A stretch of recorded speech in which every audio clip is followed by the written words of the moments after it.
Okay. Hi, everybody. We're going to go ahead and get started. We have a lot to cover today, so time to dive right in. First, I'd like to welcome everyone to the webinar and thank you all for joining us today. My name is Kayla Ripple, and I'm a Principal Associate with the Lenfest Ocean Program.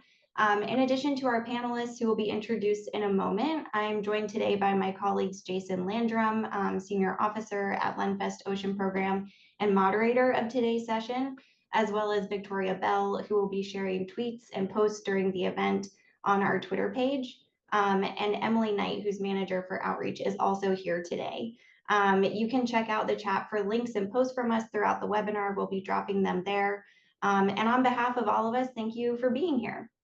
For those of you that don't know much about the Lenfest Ocean Program, we're a grant-making program that funds ocean and coastal research projects to address needs that are facing decision makers and stakeholders. You can learn more about us and the projects we fund at lenfestocean.org, and while you're there, you can sign up for our newsletter to receive updates on these projects. Today is part 2 of a webinar series on using portfolio theory to advance EBFM in the US. And earlier in October, the research team gave us an overview of their results, and now we've invited them back along with representatives from the South Atlantic and the New England Fisheries Management Councils to discuss the feasibility of implementing such an approach in fisheries management. Jason Landrum will lead us through the panel, but please join in on the conversation in the chat box. You can add your comments and questions in the chat box as well as the Q&A box. I'll be keeping track of those throughout the webinar and then read them aloud at the end for the panelists to answer.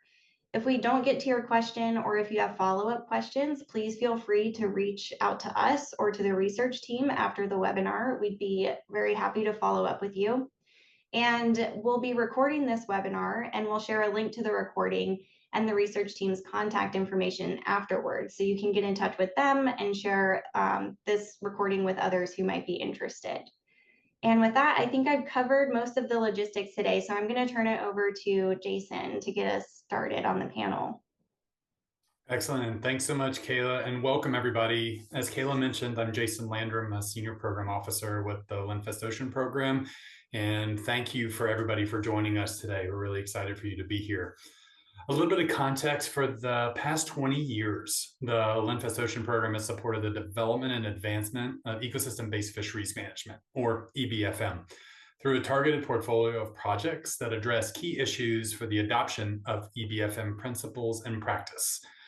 For an overview of this work and some of the lessons we've learned, we're going to drop a link into the chat where you can read a little bit more about this and dig into some of the projects, including the portfolio theory project that's represented today.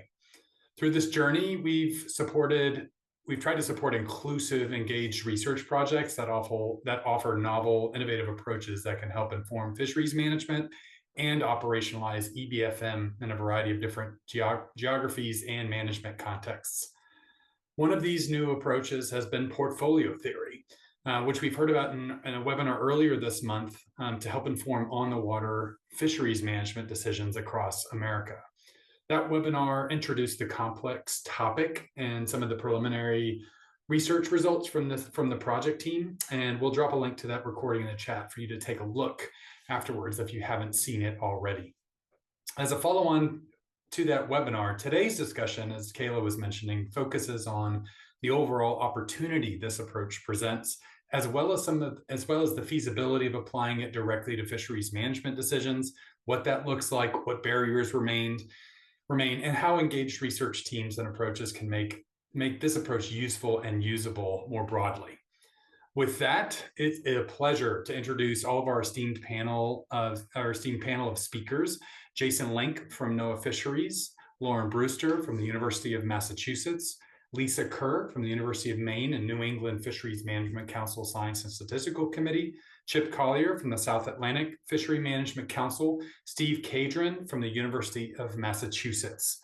This group has been working to improve U.S. fisheries management for years, playing different roles and representing different institutions and perspectives, and who have collaborated on this recent project to explore portfolio theory in a more in-depth way.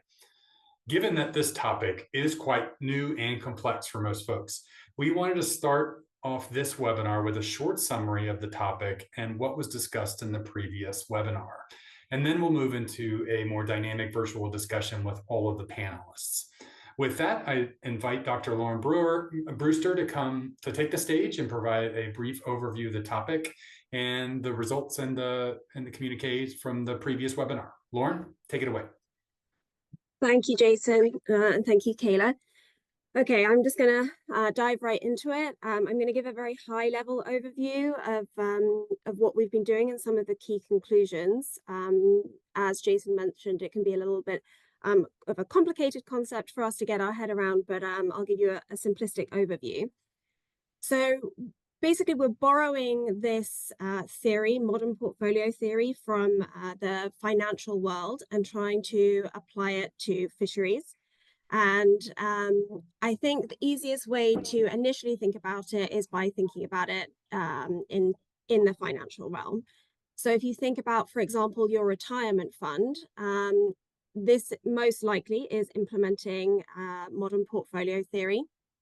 And it's basically relying on the idea that you've got a portfolio of assets that could be stocks and bonds, or cash, basically all of these different potential liquid assets that have diverging relationships or ideally negative correlations between one another. And you're using this portfolio of assets to try and maximize the returns that you can get on your investment for your portfolio, for your financial retirement fund. So just to walk you through this slide, as I just mentioned, you can think of your portfolio as a combination of your stocks, your bonds, your various different liquid assets, and you're picking those liquid assets with careful consideration of the interactions between them. So depending where you are on your investment strategy journey, you may choose to take a more conservative approach. So you're not wanting to take too much risk. You're wanting to make sure that you can reliably obtain a target revenue for when you retire. And you might do that, you know, if you're thinking about your investment strategy or your retirement fund sort of later into your career. On the other end of that, if you're thinking about retirement very early on, the portfolio composition, so sort of how heavily you're relying on your stocks or your bonds, things like that, could look very different if you're taking a more aggressive approach. So like I said, if you're sort of on the earlier end of your journey, you might be willing to take a little bit more risk in order to be able to get more returns for your initial investment. So you can see with these two pie charts in the middle, two potential investment strategies, one that's more conservative and one that's more aggressive, and how the combination of the assets in your portfolio might change depending on your approach. We can also look at this graphically using something called an efficient frontier. If you can think of each of these dots on these efficient frontiers as pie charts, so your portfolio composition is changing for each one of these dots. And then, for example, if you're up right here at the top end of your frontier, then you're taking a more aggressive approach. So you're hoping to achieve more revenue for your investment, but you're also willing to take more risk associated with trying to achieve that higher revenue value. So yes, you're going to see me present a few different efficient frontiers, and as I said, just try and think of this as sort of how aggressive you want to be in obtaining your target returns, so each one of these dots. So on the y-axis, we've got expected revenue, so your expected returns, and your x-axis, you've got the risk that's the risk that you're willing to accept to be able to achieve that target revenue. We've also got on this graphical representation this point B, which is the realized revenue. So if we're looking back in time, we can look at what's happened in a previous year. How much revenue did we actually achieve in a given year, and how much risk did we assume to be able to meet that target revenue? And then look at that performance in relation to these efficient frontiers. So how do we translate this to a fisheries context? Instead of thinking about our assets as stocks or bonds, we can think about them as different fish stocks. And we're making, again, we can think about point B as being the performance of a fishery, the realized performance of a fishery in any given year, considering these different combinations of fish stocks. So when we're putting together a fisheries portfolio, we want to think about the interactions between these different fish stocks, and that's where this concept comes in as a potential tool for ecosystem-based fisheries management. And we can use it to assess the past performance of a fishery and potentially for future management as well. Where a fishery manager may choose to operate on this efficient frontier, and I'm going to draw particular attention to this red line here, because this is our ecosystem-based fisheries management frontier. So we're considering the interactions between all of the species in our portfolio. That's what we're really interested and focused on in this study. So just applying this in a fisheries context, the example that we gave in the first webinar is a portfolio that's comprised of all of the different species that are managed by the New England Fisheries Management Council. And we used publicly available data and landings and revenue data. And basically by adding in various different species, you can see there's a lot of positive correlations here between the groundfish, but by adding in these other species managed by the council, we can introduce some negative covariance. And that's what's really key to portfolio management. And there are various different things that are impacting this correlation matrix of revenue specifically, that are capturing ecological, biological, economic, and management interactions between these species. So this is showing you each of these, again, just primarily for the context of this, focus on the red line, but you can see this ecosystem-based fisheries management frontier, and you can see the black dot in each year of the time series that we looked at, which is the realized revenue.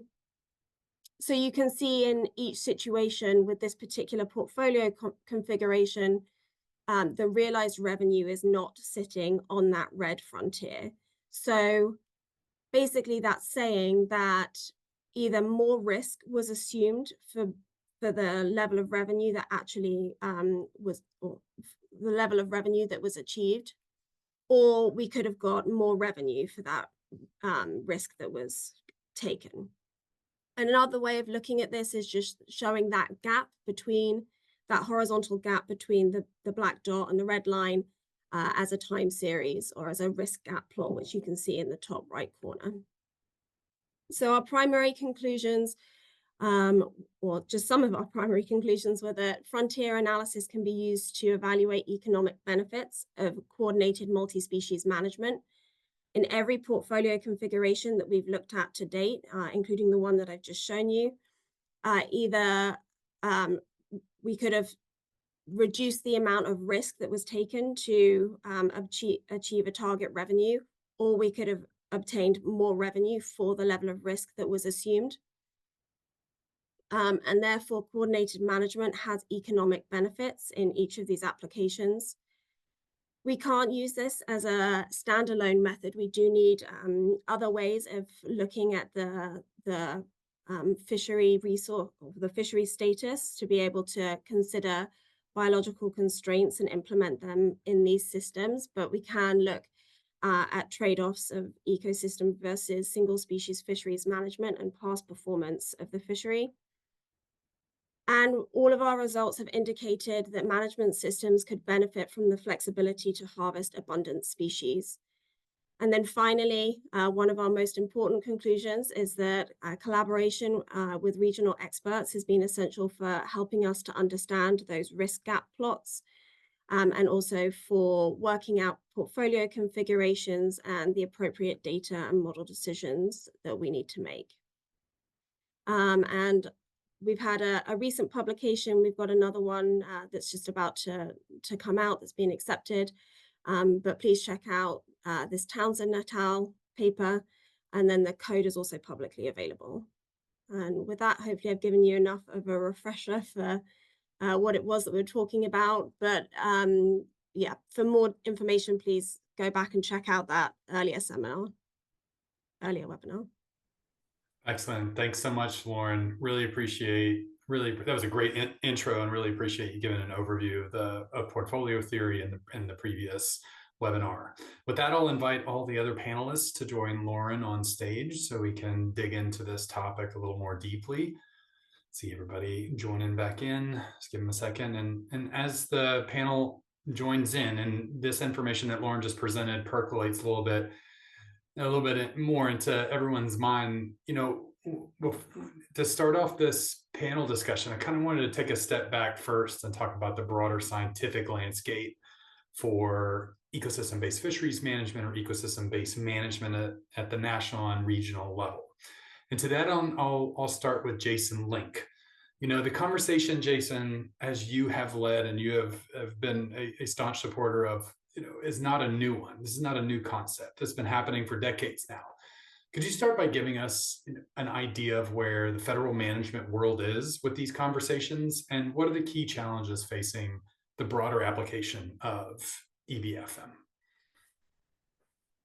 Thanks, Jason Landrum, and thank you, Lauran, for the update. Jason, your question is timely.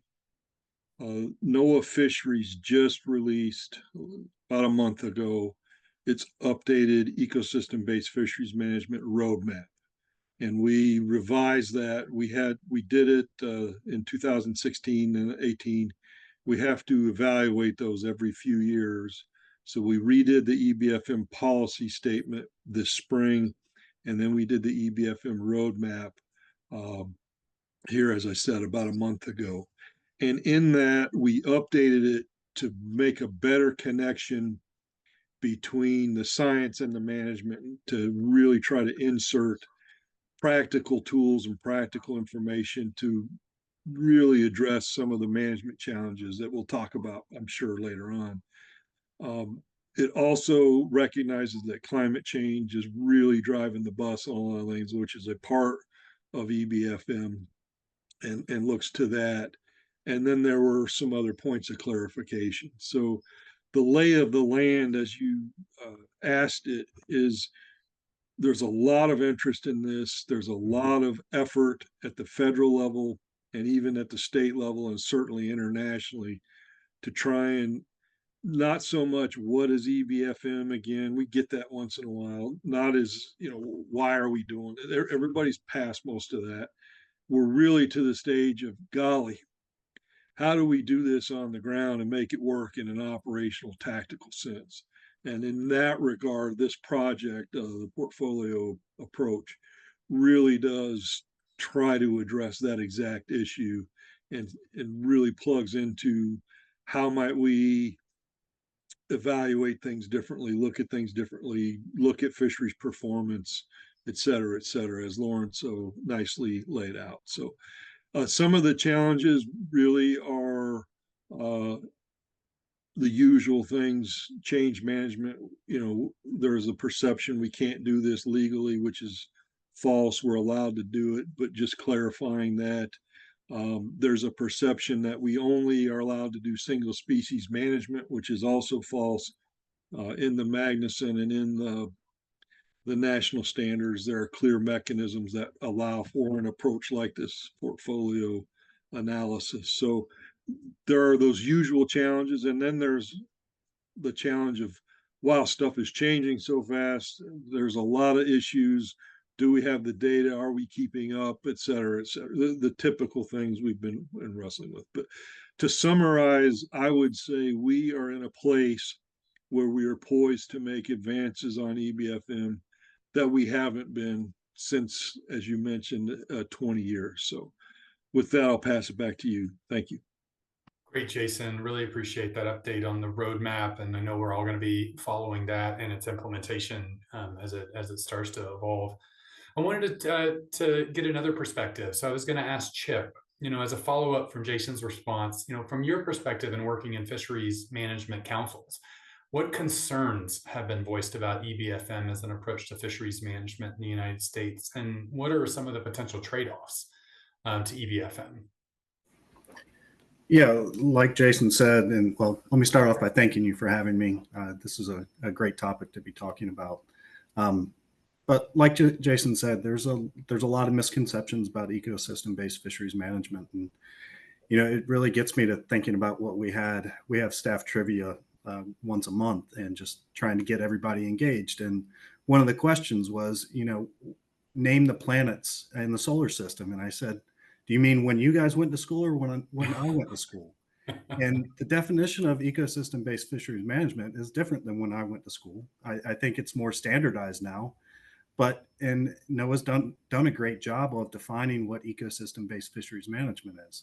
And I think one of the things that we have to do now is really break those old misconceptions of what people were taught, what they learned when they were in college, to what it is now, and how it's changed over time, and what can be used to define ecosystem-based fisheries management. I think this portfolio analysis is an example of something that could be easily applied to several different fisheries that are out there. And like Jason said, looking at the impact of climate change, some ecosystem-based fisheries management is just scenario planning for how you're going to respond to what you're observing in the fisheries world and how governance needs to change.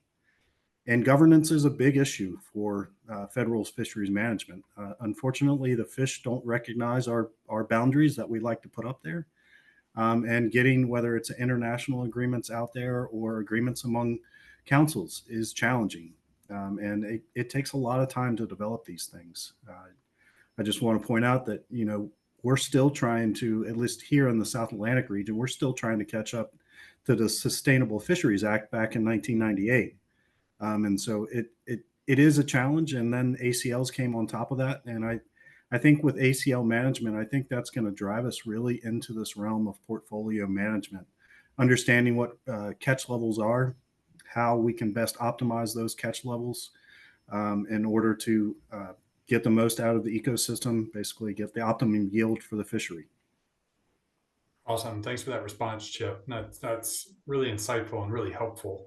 I wanted to open this up a little bit to the whole set of panelists to reflect on what is needed to address some of these concerns that Jason and Chip brought up, and ultimately advance conversations and decision-making around implementing EBFM. And more specifically, if y'all could provide some comments on, if there are new or newly revamped tools that could help implement EBFM, beyond portfolio theory, just to think of the broader universe of those tools. Any reflections from the full panel would be greatly appreciated on this. Lisa? Yeah, thank you. Yeah, I would say, in our region, where we've seen new ideas and tools and new approaches to EBFM, worked examples have been really impactful at demonstrating to our SSCs, to our councils, what a version of this approach might look like. A lot of work in the simulation testing arena has been very helpful. I think, all of these approaches are deviating from the status quo, whether it's, some incremental approaches that are kind of EAFM, adding some climate indicators into the traditional single species management, or all the way to, managing complexes or groups of fish together. Demonstration is really helpful to moving the needle, I think, and giving folks something tangible to respond to and evaluate performance, and can be really impactful to see what the losses are we may be experiencing in the single species paradigm. Thank you, Lisa, for those reflections. Steve or Lauran, want to weigh in? Yeah, I think I'd pick right up on that, and probably from recent conversations with both Chip and Lisa. building off the simulation tools, is that what Lauran presented really helps us to understand the economic performance and risk. And that's really complemented by a lot of those simulation tools that have the population dynamics ends. And so the tools that Lauran presented might identify multi-species portfolios that would have economic advantages, and the simulation approach could then evaluate its performance and conservation basis for the populations or the fisheries. And so they go together really well, I think. And while I've got the floor, in addition to thanking the people who have their videos on, thanks for the funding for this. And it's really been a great opportunity to work with some great people. And Lauran's done a lot of the heavy lifting with the modeling, but Fiona Edwards is online, did a lot of the data wrangling. Howard Townsend, who Lauran referenced, and Garrett Piper really helped out with a lot of the analysis. And Jason led an excellent steering committee for this project that included Lisa Chip and NOAA experts, councils, scientific and statistical committee members that really have helped us. So thanks for the funding. And I think this is a tool that can help. Awesome. Thanks, Steve. I think with that, I'll move on. I think that's a great transition point to talk about something that oftentimes gets overlooked. We like to focus on, the fancy new tools and approaches, but oftentimes it's the people and the process that really matter most. So let's talk a little bit more about the how, in terms of how people can work effectively together to develop research results and tools like portfolio theory to inform council processes and decision-making. So I'll direct this question to Jason, Link, Lauran, and Steve first, who led this team. You dedicated a lot of time, and Steve was talking a little bit about this in his response. You dedicated a lot of time and attention to developing an approach in your project that ensured your research results were accessible, available for uptake and use by both the New England and the South Atlantic Fisheries Management Councils. Lauran earlier provided an overview of research results that you all presented in a webinar earlier this month. And while those research results seem novel and well-positioned to inform fisheries management, engagement with the councils and the science and support staff seem to be a critical component for increasing the likelihood that these results are taken up and used. So if you guys could take a moment to talk about how you designed this project to be successful in bringing complicated topical academic area, such as portfolio theory, to practical application in fisheries management. Talk about aspects of the structure of the project, like the steering committee that was mentioned earlier, but also importantly, the people you coordinated and collaborated with to ensure you could pave a pathway to uptake by these two councils. We can start with Jason Link, but I'd love to hear from both Steve and Lauran as well. Thank you, Jason Landrum. And want to echo, I was going to do that at the end, but Steve beat me to it. Thanks for thanking everybody. We've had a great team, a great group of people working on this, so echo that. I would say there's two things, and I'm sure Lauran and Steve can augment. When Steve and I were first talking about this, golly, what was it? Several years ago, whenever it was, when we first started this, we thought it was absolutely critical that we have a steering committee of people who are in the trenches on SSCs, working with the councils. Otherwise, this would be a really great demo project. It would be nice, but it would never make it to that next step. And that to us was as important or critical to bake into the proposal and the process to make sure this had uptake. We can elaborate on that, and I'll let others do that. The second thing that I thought was really unique and valuable about this particular project is we knew right away we needed to have this be interdisciplinary, multidisciplinary, transdisciplinary, whatever cross-disciplinary thing you want to say. I'm not smart enough to know all those distinctions, but the point is there was a need for population biologists and ecosystem modelers on the biological side, but we needed to have a social scientist, we needed to have economists, we needed to have a wide range of people involved with this. And we actually intentionally had some managers within the agency as part of the steering committee as well, to say, hey, that's cute, that's nice, but that will never fly. So just baking in the multidisciplinary, interdisciplinary approach was critical. And I think it's a really great example of what kind of research like this needs to be going forward, having the multiple disciplines, the human dimension, the economic output, as well as the biological context for a project like this. So let me stop and see if others want to weigh in. Thanks so much, Jason. Lauran, Steve? Lauran? Yeah, thank you, Jason. Yeah, so I think we were very lucky and very strategic, thanks to Jason and Steve with our steering committee members. I think one of the things that we've felt going through this process is that it's quite an alien topic. Portfolio theory is quite an alien topic within the realm of fisheries, although there have been a number of publications on it prior to us starting this work. We felt like maybe one of the barriers to it sort of gaining traction was, that we're borrowing a concept from a totally different field. So we're trying to make it more accessible in the language that we use and in our publications. We've made code publicly available now so that people can start sort of trying to dig into it if they're interested in learning about it more, which wasn't available prior to this. And then I just also add that, we're not, we're not stopping. The work hasn't ended here. We're still looking at ways to advance this and make it more accessible to the non-economist, as we keep referring to it, so that hopefully that will help to facilitate future conversation and hopefully uptake as well. Great. Thanks, Lauran. Steve?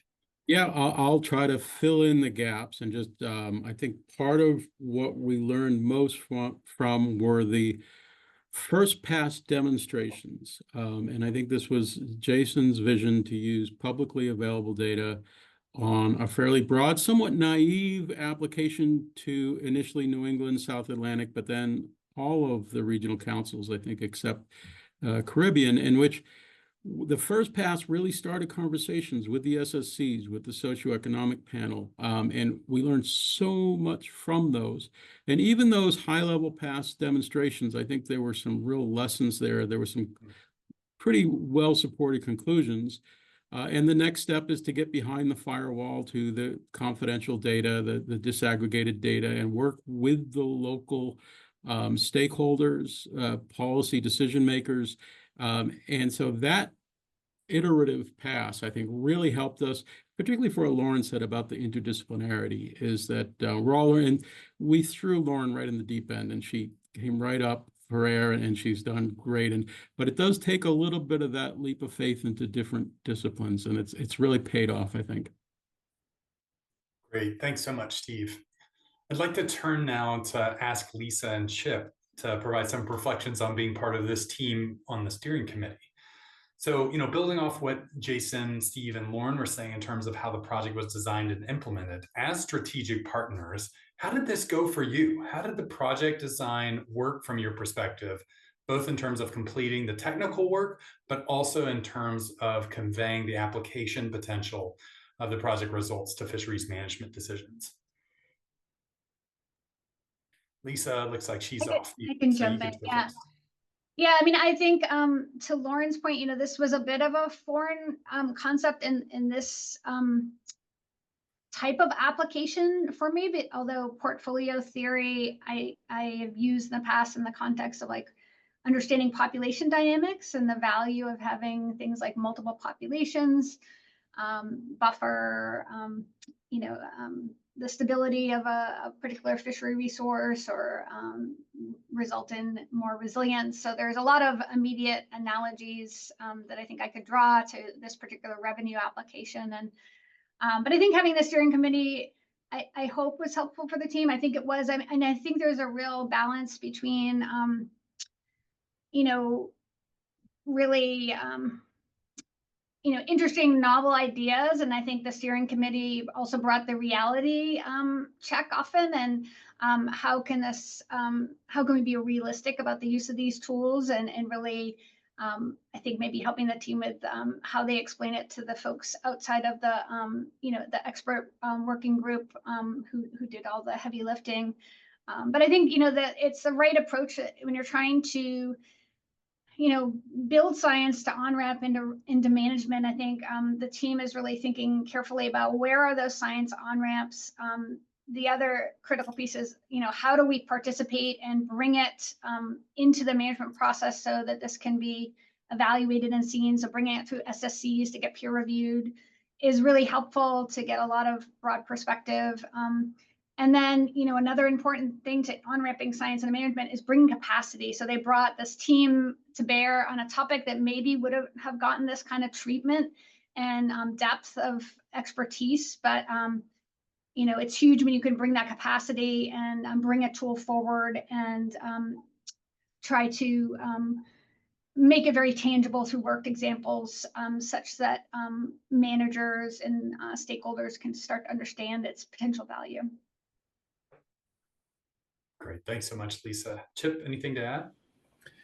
Yeah, I was really appreciative of the outreach and communication forethought that this group had. I think it's very important to, in the beginning of a project like this, understanding how you want to communicate your results to the end users. And I felt like they did a really good job of reaching out to the different regions and getting appropriate people involved and knowing, like Lisa said, what the on-ramps are, but also, are there roadblocks on that on-ramp that as soon as you bring those up, you might not get any further. So just making sure that they knew where they were. Another thing that I thought was an important project of this is we started early in the process. It wasn't a final report that they brought to the SSC.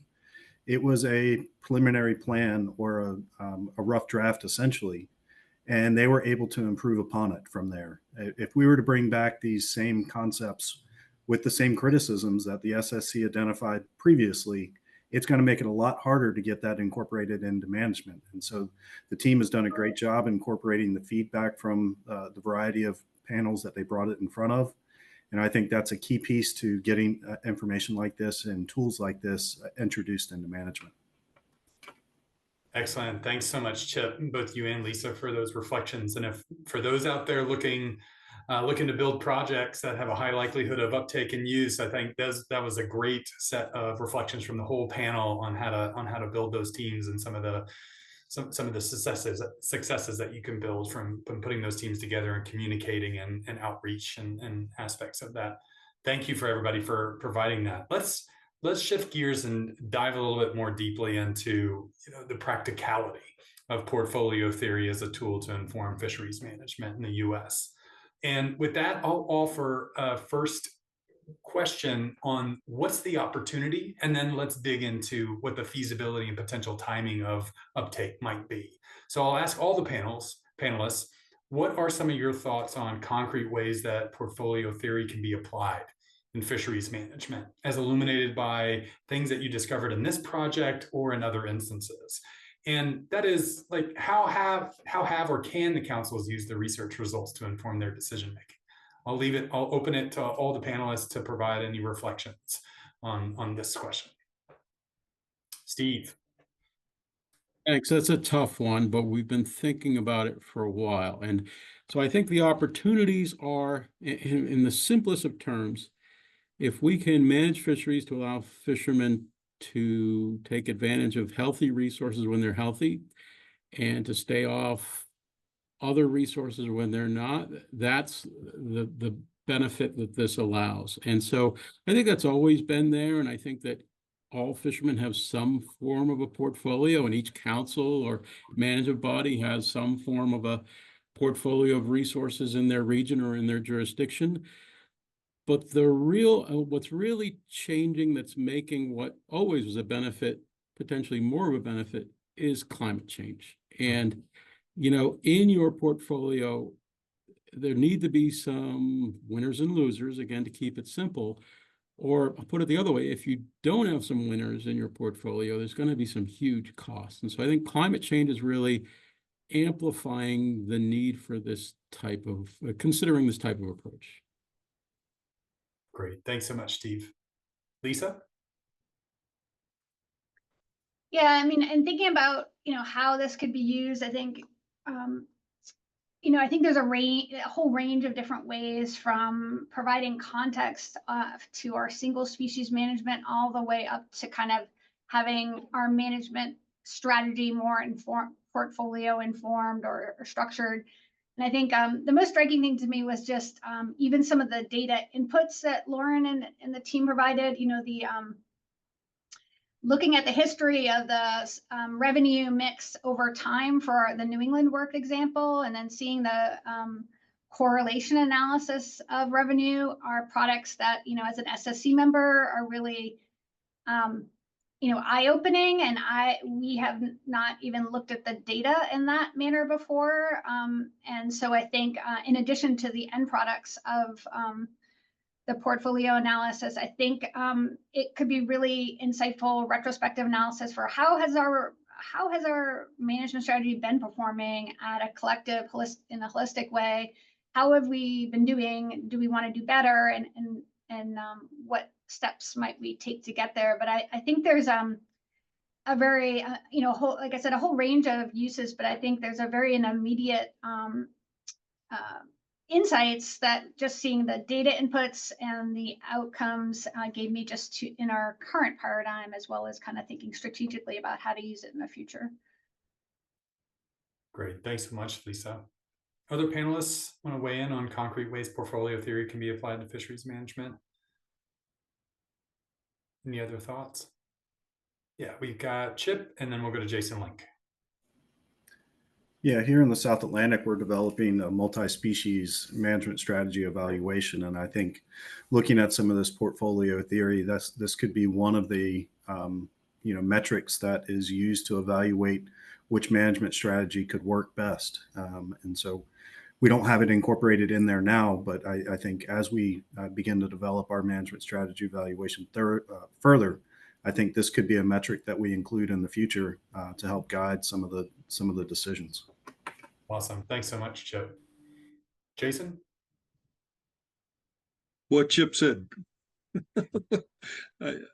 I was basically going to say, not only looking forward, hey, what portfolio might we want, but also, as Lisa was hinting at, looking backwards, what portfolio did we have? And as a fisheries performance metric for all the fisheries in a region, how well are we doing? How risky are we? Could we have made a little more money? I mean, there's some measures like that allow you to take a look and say, maybe we ought to adjust. And then, as Chip was saying, you can look at simulations or MSEs and explore multiple portfolio configurations. And from that, maybe you kind of nudge things a certain way. And I think there's a lot that you could do in that regard, but just looking at the economics of this really got a lot of people's attention really quickly in a fairly simple manner or presentation of the risk gap that Lauran showed was fairly straightforward.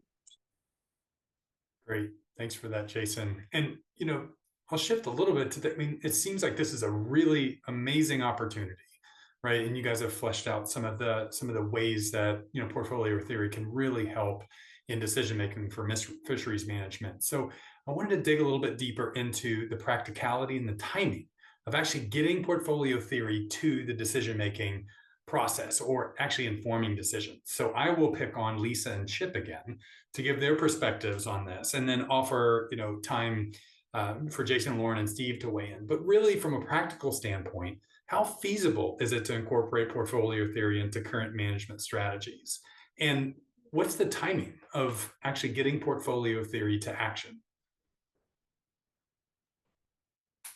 Lisa? I'll jump in. Yeah. I think, right, there's different applications of it, I think, that are on different timelines. And like I said, I could see an immediate, these kind of retrospective analyses being brought to the council could really be quite immediate. And they're already starting to see, this in New England from the worked example. But I think this can be the product, hopefully, for some strategic conversations and reflections on the performance of management, and also builds comfort with the idea of, portfolios, I think, for people to just start seeing the products in front of them. And I think I would also suggest it's something that we could continue to monitor. Something like this could be discussed as some sort of product in our state of the ecosystem, which is increasingly including community and socioeconomic indicators that are kind of that we're watching as the ecosystem changes. And I think there's also some opportunity in New England where we're revising our risk policy, and this intersects with some of the questions we're asking about how do we define risk, and how do we manage, what are we managing for, and what are we monitoring and assessing in our risk approach to our risk policy.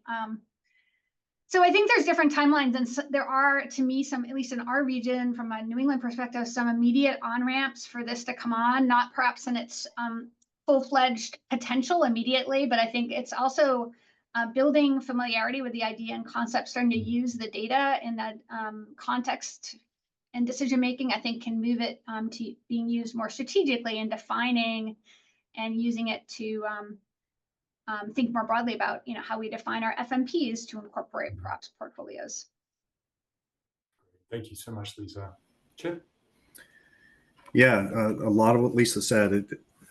There are some immediate things, but management is slow. And so the uptake is going to take a while. And, the first time a new idea is presented, it's usually comes with shock, and responses aren't always all that welcoming of the new idea. So it just takes time to get it incorporated in, work through the kinks. And like Lisa said before, it's great to have worked examples. I think that's invaluable to the SSCs, where they're looking at this, and when they're talking about the risk of overfishing and you're completely changing the product or the endpoint that they were looking at before, they're a little bit nervous about the change. And so you have to demonstrate very clearly in the beginning why this isn't going to cause big shocks to the system, isn't going to cause overfishing. And then the other thing is, getting the trust of the fishermen as well. Right now, science is not in a great place. Science and government are not in a great place with our stakeholders. And we need to get back to doing the outreach and communication with them to let them know that we want you to be part of the process. We want to understand what's going on, and understanding the fishermen a little bit more as well. There's some examples on there that we say, oh, that's not biologically relevant. Well, there's also examples where a fisherman would also say that that's not fishery relevant either. I can't take this boat and go for that certain species. So we need to know the fisheries well enough and the fishermen well enough to say that, some of these things aren't possible to transition over to, and develop a portfolio that's really applicable to either the vessel that they have or the fishing style that they do. Great. Thanks so much, Chip, for those reflections. Lauran, Steve, or Jason, any ideas or any thoughts you'd like to share on practicality or timing?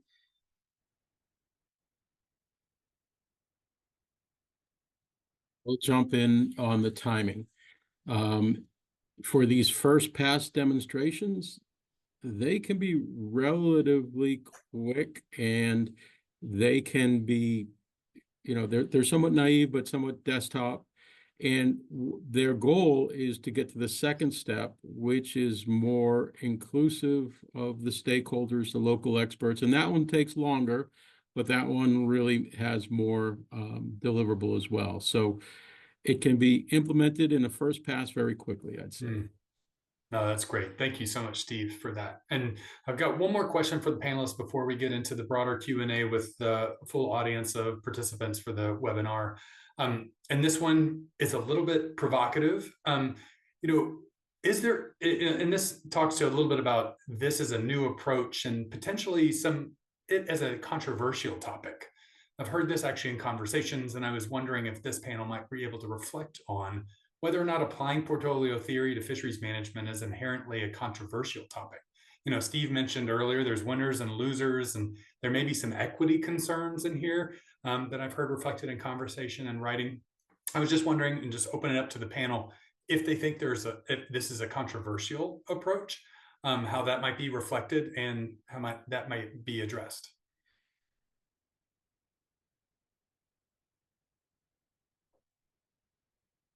Steve, and then Lisa. Yeah, I should avoid these controversial questions, but I'm gonna stick my neck out. You got to Is ask that them, Steve. Got to ask them. part of the controversy is that this is largely economics and the risk of not getting an expected target revenue or an expected return. Now, in there could be some conservation risks that this analysis is not sensitive to. And so the larger partnering this with simulation, like I said, would have to happen. And I'll even go further out on the limb, is that as we go back retrospectively among all of our regions, our current single species annual catch limit system have bigger risk gaps. They're further from the optimal way of fishing these than we've seen in other management systems. So I think it's time for me to get off the webinar now. Thanks, Steve. Lisa, any reflections? Well, I mean, I think like the core idea of, building in flexibility to, catch those stocks that are more, focus effort on stocks that are healthy and, reduce effort on stocks that are not doing so well. That's not really controversial, but I think how it goes into practice, I think anytime when you talk about optimization in fisheries, I think industry can, be nervous about what that means on a individual level. Like, does that mean they're kind of, optimize out of the solution? And I think it's only controversial, I think, if, when you implement something like this, if you don't address some of the practicalities that Chip mentioned, like that where there actually are obstacles and there is a lack of flexibility that's very real that you haven't thought through, and such that you do create kind of a winners and losers landscape by just sort of not thinking through all the implications to industry and those users of the resource. Yeah, that's really helpful. Thanks, Lisa. Chip? Yeah, I would be remiss in not mentioning the recreational fishery that we have down here. And so it's very different in how it responds to the populations that are out there, and also what they expect as a return.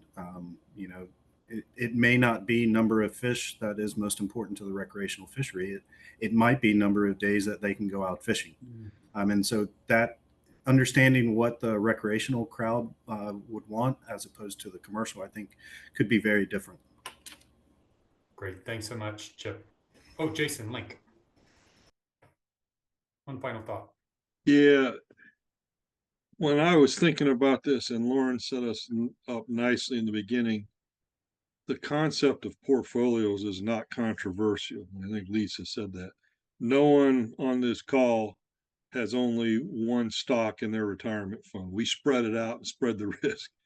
And all the caveats and all the considerations we just heard are real and valid.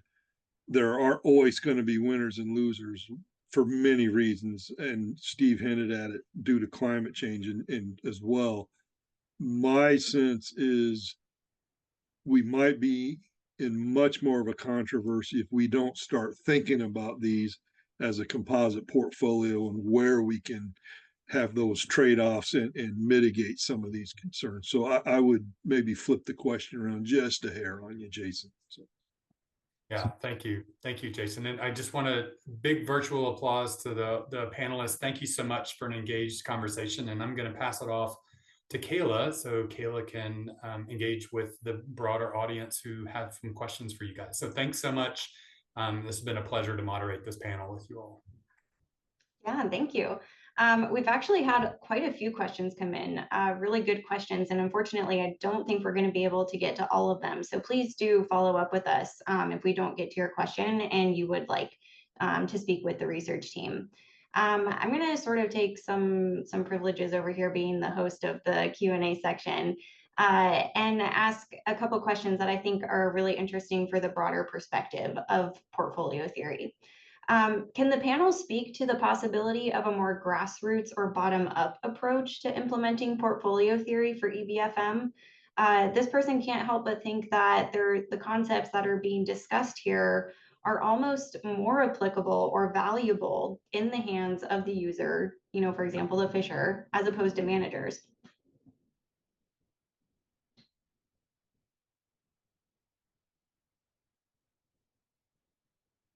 Go ahead, Lisa, and then Steve, you can follow.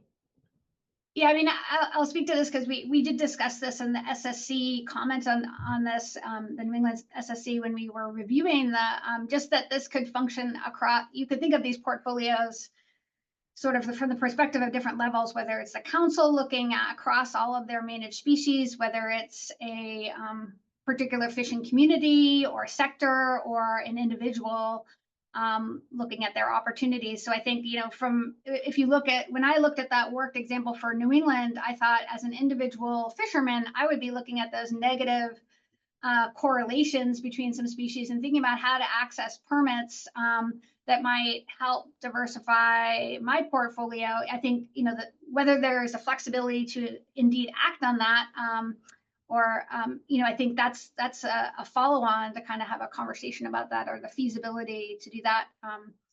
But yeah, I think there's, from our perspective, I think the SSC did comment that there's really multiple levels that could be operating and using this portfolio information. You know, I've had several experience of grassroots initiatives on a couple different topics. One being, you know, relatively small scale fisheries that would like to have access to seasonal resources or the resources available to them. And I think that their concept of what could be a community portfolio, this analysis could definitely help them to evaluate that. And that's their definition of what their local resources are and what a candidate portfolio is. And then there's been some local governance initiatives where communities would like to have governance over those same. And I think that these could help in both those. And both those are bottom-up initiatives. Awesome. Thank you. Sticking with the theme of collaboration, does the research team have any plans to further this research and potentially collaborate with other social scientists outside of economists in the future iterations or development of this project? And if so, how do you see those contributions contributing to research?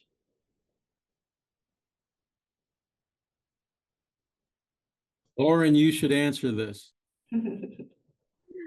Yes, we're definitely planning to continue this research. We've got various different avenues that we still need to explore. You know, we've been really interested in trying to work out how to include recreational fisheries in this. It was definitely beyond the scope of this study without being able to assign, you know, a value number to landings.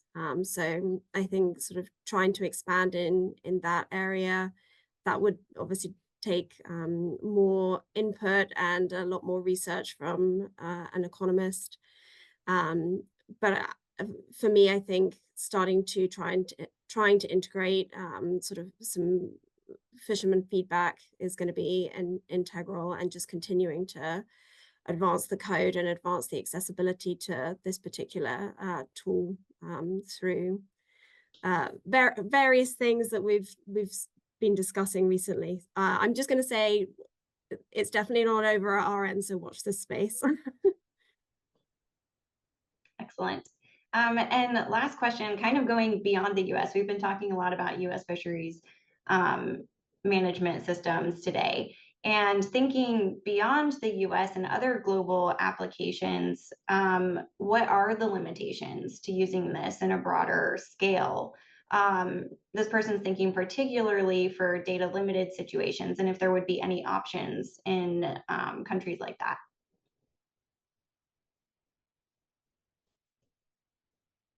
Go ahead, Steve. Yeah, we've actually talked about this quite a bit, and particularly for these first passes, that a lot of the data that Fiona wrangled from the NOAA database, FAO has the same types of regional landings revenue for every region of the world. And I think this is particularly suited for some data limited regions where we may not have the resources to have single species catch limits. And there may be some species groups that could be effectively managed together So yeah, maybe Jason Link has other ideas of limitations, but I don't see any unique limitations to doing this, and I think it's particularly suited to data limited. What Steve said. Great. Well, any other closing comments or last remarks? We're right at 2 o'clock, the top of the hour. So I just want to say thanks to all of our panelists. And if anyone else wanted to chime in on that answer, I didn't mean to cut you off.